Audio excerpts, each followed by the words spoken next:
जे सध्याचं पृथ्वीराज चव्हाणांचं निवासस्थान आहे येथे झाला। आम्ही एकत्र कुटुंबात वाढलो। मी माझं पहिलं मताची नोंदणी या पत्त्यावरती झाली आणि माझं पहिलं मतदान मी शाळा क्रमांक 3 मध्ये 18 वर्षाचं झाल्यानंतर मतदान केलेलं आहे। त्यानंतर मी कालांतरानं माझं स्वतःची एक फ्लॅट घेतला हयात स्मृती पवार नगर शिवाजी स्टेडियमच्या शेजारी।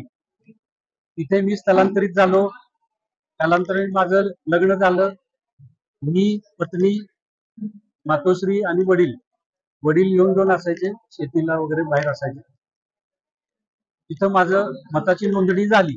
पाटण कॉलनी शनिवारपेठ कराड मधून माझं मत कमी झालं आणि इथं नोंद झाली मताची। इथे मी 1997 ते 2010 पर्यंत माझं वास्तव्य या पत्त्यावरती होतं। माझं मतदान देखील तिथं होतं। तदनंतर मी मलकापूर आगाशिवनगर येथे घर बांधलं स्वतःचं। इथं 2010 ते आता सध्यापर्यंत माझा तो परमनंट रेसिडेन्स आहे। सध्या मी तिथेच राहतो। तोच माझा आरोप आहे की पाटण कॉलनी शनिवारपेठ कराड मधून माझं नाव मतदार यादीतून वगळण्यात आलं आणि हयात स्मृती पवार नगर शिवाजी स्टेडियम शेजारी इथे नोंदवलं गेलं। त्याच पद्धतीने नंतर पवार नगर कराड नंतर मी मलकापूरला जेव्हा शिफ्ट झालो त्यावेळी माझं नाव मतदार यादीतून पवार नगरच्या कराडच्या यादीतून वगळणं अपेक्षित होतं। ते झालं नाही।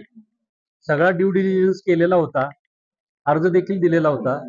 पण माझा आरोप तोच आहे की इलेक्शन कमिशन किंवा निवडणूक निर्णय अधिकारी यांच्या चुकीमुळे हे काम असं अर्धवट राहिलेलं आहे। त्यामुळे माझं नाव 2 ठिकाणी 3 ठिकाणी दिसते। आणि सध्या मी मलकापूर आगाशिवनगर येथेच राहतोय। मी मतदान जिथं मी होतो तिथंच त्या वेळेला मतदान केलेलं आहे। मी कधी 2 ठिकाणी मतदान केलेलं नाही। माझे वडील स्वातंत्र्य सैनिक होते, मी स्वातंत्र्य सैनिकाचा मुलगा आहे, याची जाणीव घेऊन मी कायम राहिलेलो आहे।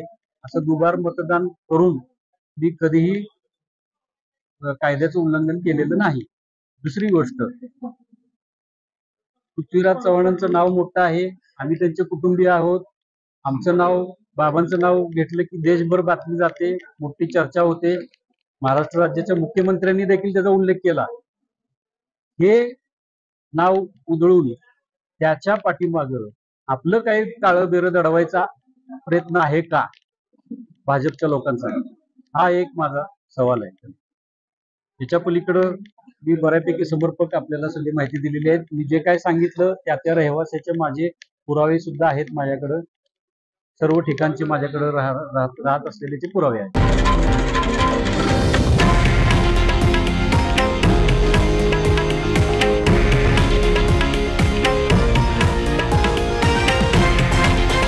हे आहे देशातील नंबर 1 न्यूज नेटवर्क आणि आपण पाहत आहात TV9 मराठी, एकमेव।